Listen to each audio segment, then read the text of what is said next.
शादी के लिए लड़की देखने गई माँ ने समधन से कहा, शुभम मेरा इकलौता बेटा है, जैसा नाम वैसा गुण। जब जब मैं दूसरा बच्चा ना होने के लिए उदास होती तो रमेश कहते, ईश्वर ने 10 बेटों के गुण दिए हैं हमारे शुभम में। लेकिन मेरा मन एक बेटी की चाहत में हमेशा कलपता रहा। फिर सोचने लगी, बहू को ही बेटी का प्यार दूंगी। अपनी बहू की जो छवि मैंने सोची थी, मेघा उसके बिल्कुल विपरीत थी। उसकी माँ ने ही हंसते हुए कहा, अपने नाम के विपरीत है मेघा। लड़कों की तरह वेशभूषा, हंसना, बोलना, अक्खड़पना भरा हुआ था उसमें। जाने शुभम को क्या दिखा इसमें। जीन्स और टी शर्ट में आकर उसने हेलो आंटी कहा। मैंने भी प्रत्युत्तर में हेलो ही कहा। तभी उसकी माँ बोली, आंटी के पैर छुओ बेटा। उसको असहज देखकर मैंने कह दिया, रहने दो बेटा, उसकी कोई ज़रूरत नहीं। बातों से एकदम बिंदास, खिलखिलाकर हंसने वाली, अपनी माँ से हर बात पर तर्क वितर्क करती मेघा मेरे बेटे शुभम की पसंद ही नहीं, प्यार भी थी। शादी की रस्मों के बाद मेघा हमारे घर आ गई और शुभम मेघा अपने हनीमून मनाकर वापस भी आ गए। अगले दिन से दोनों को ऑफिस जाना था। सुबह की नींद मुझे बहुत प्यारी थी। सोचती थी बहू आ जाएगी तो उसके हाथों की चाय पीकर अपनी सुबह की शुरुआत करूंगी। लेकिन मेघा को देखकर मैंने अपना ये सपना भुला दिया और सुबह 6 बजे का अलार्म लगाकर सो गई।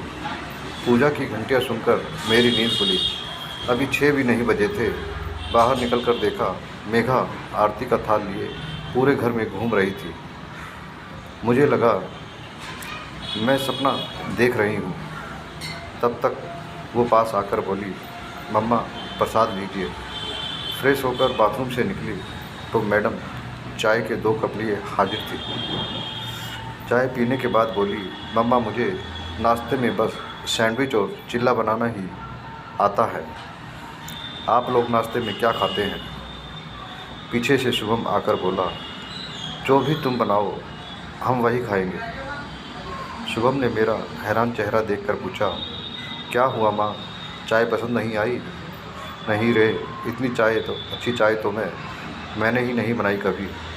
फिर मेघा से कहा, तुम्हें ऑफिस जाना है बेटा, तैयार हो जाओ। अभी मेड ही आ रही होगी, मैं उसके साथ मिलकर नाश्ता बना लूँगी। अरे नहीं मम्मा, नाश्ता तो मैं ही बनाऊँगी। फिर तो मैं पूरा दिन ऑफिस में रहूँगी तो घर पर सब आपको ही देखना पड़ेगा। मेघा कभी कोई मौका नहीं देती थी कमी निकालने का। साड़ी बहुत कम पहनती है। वो हर रोज़ हमारे पैर भी नहीं छूती। उसकी आवाज़ भी धीमी नहीं है। उसके घर के काम भी नहीं आते। रोटी तो भारत के नक्शे जैसी बनाती है और जब गुस्साती है तो वो पूछिए ही मत। वो एक आदर्श बहू की छवि से बिल्कुल जुदा है। लेकिन ये कमी दूर हो सकती है। खुशियों को भी कभी कभी नज़र लग जाती है। सब कुछ बहुत अच्छा चल रहा था कि रमेश को हार्ट अटैक आ गया। मैं उन्हें आईसीयू के बाहर से देख घंटों रोती रहती। उस समय मेरी मेघा ने मुझे सास से बेटी बना दिया। मुझे अपनी बाहों में भरकर चुप कराती, ज़बरदस्ती अपने हाथों से खाना खिलाती। हर वक्त यही कहती, पापा बिल्कुल ठीक हो जाएंगे। हॉस्पिटल के बिल, दवाइयों का खर्चा इस तरह से देती जैसे उसके अपने पापा का इलाज हो रहा हो। शुभम और मेरे सामने मजबूत चट्टान बनी मेरी मेघा वास्तव में बहुत कोमल थी। घर आने के बाद भी रमेश का ख्याल हम दोनों से ज़्यादा रखती। अपनी नई नवेली शादी के बावजूद देर रात तक हमारे साथ बैठी रहती। मासूम गुड़िया सी बहू का सपना देखने वाली सास को एक मजबूत बेटी मिल गई थी, जिसका चोला पाश्चात्य था पर दिल एकदम देसी था। आज मेरे जन्मदिन पर शुभम ने कहा, माँ तैयार हो जाइए, आपकी पसंद की साड़ी खरीदने चलते हैं। मुझे कुछ नहीं चाहिए शुभम, तूने मेघा के रूप में मेरी ज़िंदगी का सबसे बड़ा तोहफा दे दिया। मेरी भीगी आंखें पोंछकर शुभम ने पूछा, वैसे है कहाँ आपकी दबंग बहू, जिसने अपनी दबंगई से आपका भी दिल जीत लिया? तब तक मेघा ने मेरे गले में अपनी बाहें डालकर कहा, हैप्पी बर्थडे मम्मा, और एक पैकेट पकड़ाते हुए कहा, ये दुनिया की बेस्ट मम्मा के लिए।